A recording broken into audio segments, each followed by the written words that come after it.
주식하는 남자 큰이네입니다. 9월 5주차에서 10월 1주차 재료 매매 분석을 한번 시작해 보겠습니다. 주말간 이제 발생한 이슈들이고요. 여기 내용을 보시면 될 것 같고요. 그 황교안 전 미래통합당 대표가 최근 당 초선 의원 일부와 만찬회동을 가졌다. 그래서 당내에선 황 전 대표가 복귀를 위한 몸풀기를 나섰다는 얘기가 있다. 여기 오타 났네요. 그래서 한 그 초선 의원은 최근 황 전 대표가 의원들이나 당 사람들을 많이 만났다고 들었고요. 또 오타가 났네요.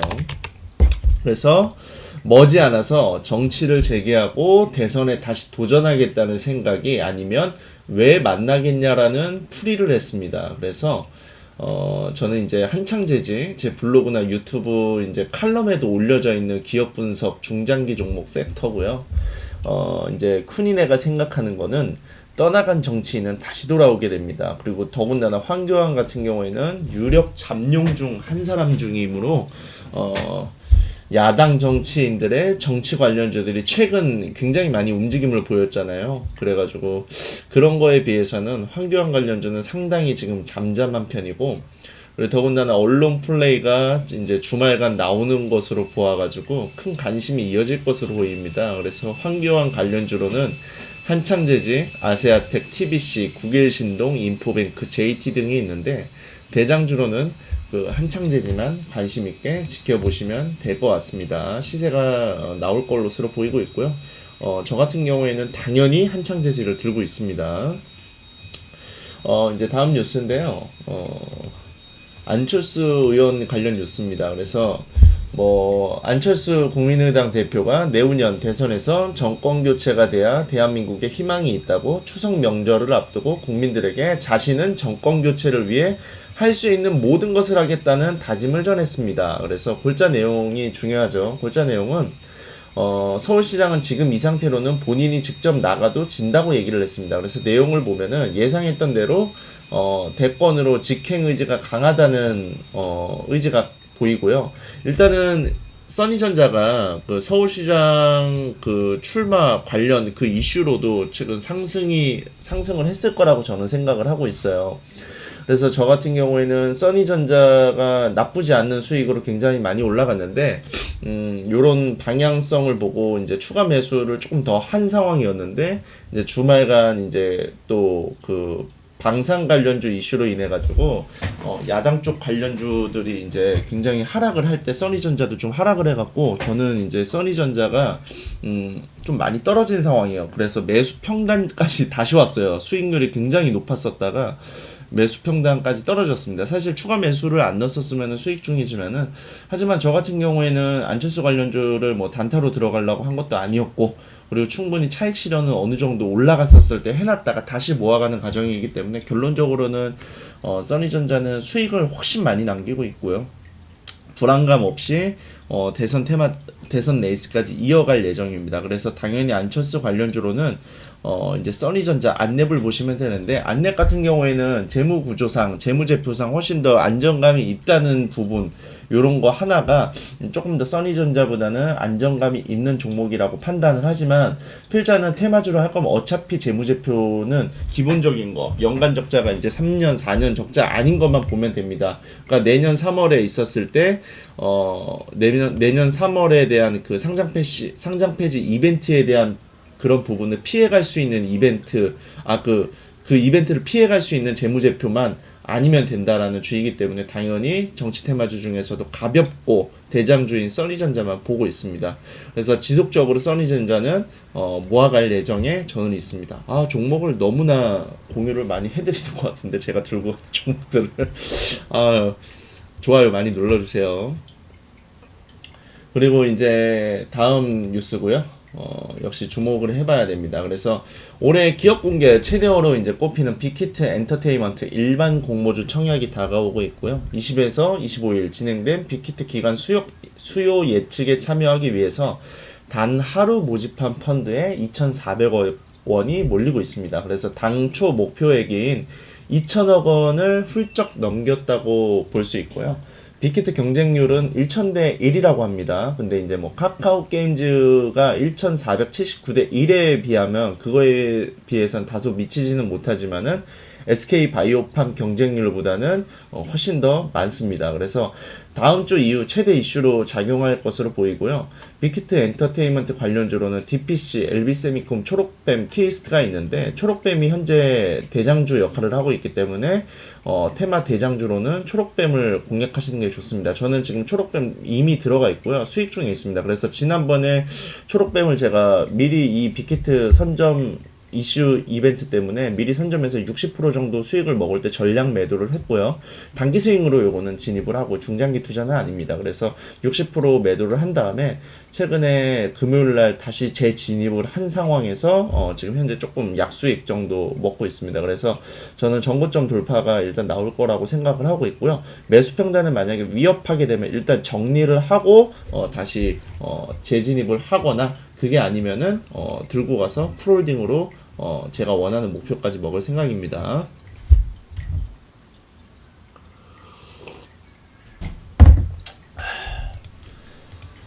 다음 뉴스를 보게 되면은 그 코로나19 직격탄을 맞은 항공업계가 코로나19 백신 운동에 기대를 걸고 있습니다. 그래서 어느 국가에서 개발되더라도 전 세계로 운송될 코로나19 백신은 항공사에 막대한 수익을 안겨줄 수 있다는 판단에서입니다.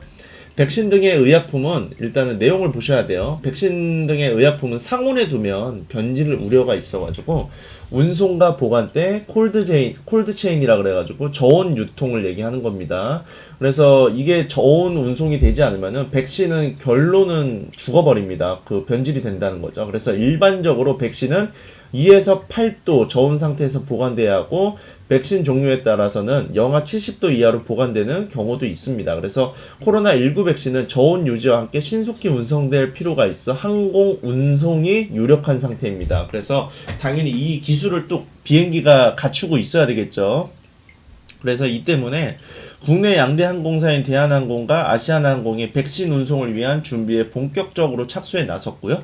우리나라에서 의약품 운송 면허를 가지고 있는 항공사는 대한항공과 아시아나밖에 없습니다. 그래서 이에 백신항공 운송과 더불어 항공사들의 관심이 이어질 것으로 보이고요.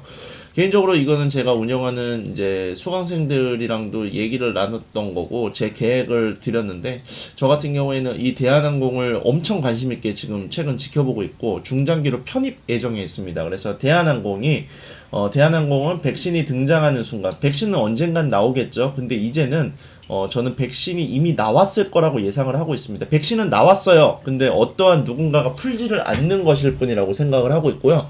현재 가격 악재가 반영될 만큼 반영된 상태로 지금 벌써 반년이 넘어간 상태고요. 이제 더 떨어질 이슈도 없습니다.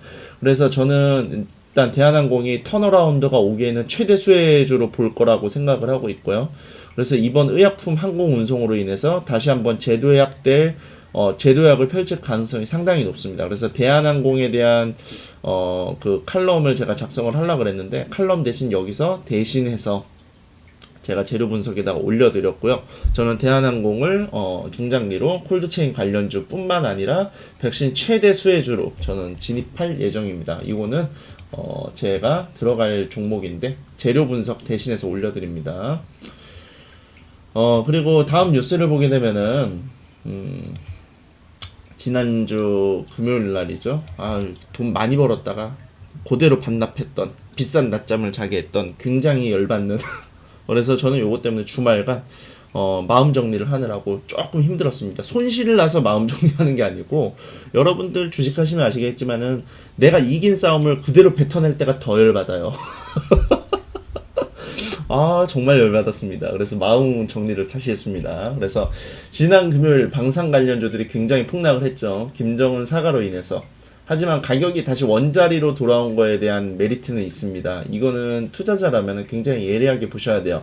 북측에서는 영해를 침범하지 말라고 이야기를 하고 있지만 북한이 사과하면 바로 공격하지 않겠습니까? 그래서 북한은 북학이라고 적혀있네. 다시 오타가 났습니다. 북한은 늘 화전양면 전술을 사용을 했었습니다. 그래서 더군다나 남층에서는 야당 인사들이 이번 북한 문제로 인해 가지고 여당 인사들을 굉장히 물어뜯을 것으로 보이고 있고요. 그죠? 물어뜯을 것으로 보이고 있고요. 이에 방산 관련주들이 다시 한번 관심 있게 지켜보기에 아주 좋을 것으로 판단이 됩니다. 그래서 방산 관련주들은 뭐 볼 거 없어요. 무조건 그냥 빅텍만 보시면 돼요. 뭐 스펙코니, 뭐 한일단주 볼 필요 없어요. 대장주는 무조건 테마 대장주 하나만 보셔야 됩니다. 그래서 다음 뉴스를 보게 되면은 이제 셀트리온 합병 이슈, 이제 지주사 합병 이슈인데요. 셀트리온 삼형제가 시간으로 굉장히 강세를 보였습니다. 또 오타가 이렇게 나네요. 셀트리온 또 수정 좀 하겠습니다. 셀트리온 그룹 자체가 새로운 지주사 체제 재편으로 지배구조 나섰습니다. 그래서 셀트리온 헬스케어 홀딩스를 설립해서 지주사 체제를 확립하고 셀트리온 헬스케어, 셀트리온 제약을 합병하는 계획을 내놓았습니다. 그래서 지배구조 단순화로 경영 효율을 높이고 일감 몰아주기 논란은 해소될 것으로 보이고요. 다만 3사 소액주주들이 대부분 만족할 만한 합병 환급 비율 도출이 최대 관건으로 보입니다. 그래서 이에 단기적인 이슈로 보이고요. 만약에 이제 셀트리온 관련주들이 시가갭을 10% 이상 띄우면은 패스하는 게 좋아 보이고요. 10% 미만에 만약에 상승 출발을 할 경우에는 상대적으로 이슈에 비해서 적게 올라가는 거기 때문에 눌림목이 올 때 짧은 단기 관점으로 지켜보시면은 충분히 좋은 관점으로 보입니다. 그래서 셀트리온 합병 이슈 관련 G라고 나왔네요. 관련 G입니다. 오타가 잘 나네요. 워낙 빨리 쓰다 보니까 오타가 잘 납니다. 그래서 셀트리온 제약, 셀트리온 헬스케어를 지켜보면 될 것 같고요. 이 중에서 이제 시가총액이 낮은 순으로 공략하는 게 아무래도 수익 면에서는 훨씬 더 편하겠죠. 네, 주말간 제가 준비한 이슈들은 이렇게 있고요. 이 외에도 많은 재료와 이슈가 있어요. 근데 제가 생각하기에는 제가 그렇게 머리가 똑똑한 것도 아니고 저는 굉장히 단순하기 때문에 모르는 거에 대해서 안다고 해서 굳이 많은 걸 나열해봤자 머리만 복잡해질 뿐입니다. 그래서 저는 주식은 너무나 단순하고 너무도 더 단순해야 된다고 생각을 하고 있고요. 그리고 당연히 그런 부분에 의해서 최대한 단순화시켜서 이해하기 편한 섹터 위주로 작성을 했고요. 한 주간 여기에 포커스를 맞춰서 장준비 예정입니다. 저는 당연히 뭐 단기적인 그 매매는 거의 잘 하지 않고 여기에서도 이제 스윙 위주 혹은 중장기 투자로 이어지기 때문에 여기 위주로만 이제 지속적으로 이어갈 예정입니다. 아무튼간에 지난주가 굉장히 조정을 많이 받았고요. 미국장이 굉장히 많이 반등이 올라왔습니다. 기술적 반등이 올라왔기 때문에 다음 한 주장은 상승장이 이어지지 않을까 조심스럽게 생각을 해보고요. 상승장이면은 또 기분 좋게 거기에 맞춰가지고 대응을 해서 나가는 시장이 될 것 같습니다. 아무튼간에 영상은 여기까지 준비했습니다. 감사합니다.